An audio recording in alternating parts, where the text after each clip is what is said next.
Today we shall reflect on the life of St Bernardine of Siena. Born of distinguished parents on the 8th of September 1380 at Massa Marittima near Siena, Italy, St Bernardine of Siena was orphaned early in life and brought up by a maternal aunt in stern self-discipline in an atmosphere that fostered an ardent love for God in the poor.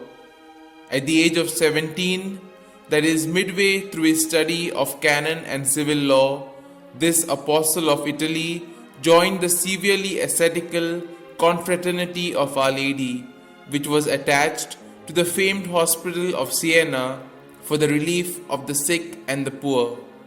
When the plague broke out in the city during the Jubilee year 1400, he, with 12 young friends, voluntarily ran the overcrowded and understaffed hospital for 4 months, bringing hope and succor on much by his singular cheerfulness and sympathy as by his charitable ministrations.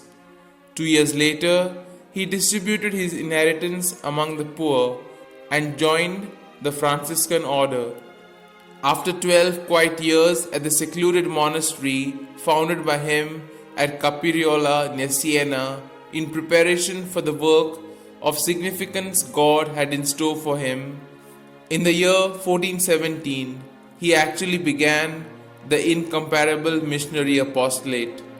His voice, which due to a throat ailment had been feeble and hoarse, suddenly, as if by a miracle, became sonorous and clear.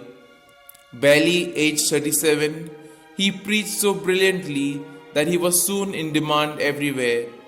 He thus traveled widely across Italy for the next 27 years until his death, renewing religious fervor among all classes of the people. Contemporary biographers like St John Capistram have described how the people, by the tens of thousands, flocked to attend his early mass in an open square, after which he would preach penance and propagate devotion to the holy name of Jesus. His passionately sincere and vivacious preaching in the vernacular made for a pungent directness and was thus readily understood also by the unlearned.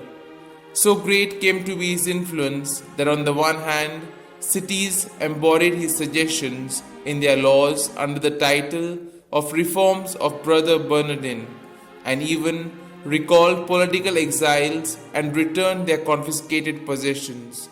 On the other, he restored strict observance in his order, especially in the matter of poverty. In connection with his devotion to the holy name of Jesus, Bernardine, who is probably the author of the Litany of the Holy Name, used with remarkable success the trigram IHS, an abbreviation for the name of Jesus. Invented by Bernardine himself, it was to be the one banner that all contending parties would enthusiastically follow and through it be led back through Christ. On many houses and public buildings, it replaced the old armorial crests. When he was maliciously accused of introducing a new and quasi-idolatrous devotion, the explanations and clarifications he and John Capistram gave before the Pope resulted in the triumphant vindication of his orthodoxy, with the Holy Father ordering him to preach in Rome for 80 consecutive days. Bernardine was known to have declined the bishopric at least thrice, but from 1438 to 1443 he was the Vicar General of the Observance, and they grew during his lifetime from 130 friars to 4,000. He died on the 20th of May 1444. The numerous miracles that followed his death led to an early canonization on the 24th of May 1450 during the reign of Pope Nicholas V. The mortal remains of St Bernardine of Siena, initially buried in the church of St Francis de Assisi, were transferred on the 17th of May 1471 to a magnificent shrine within a nearby basilica erected in his honor.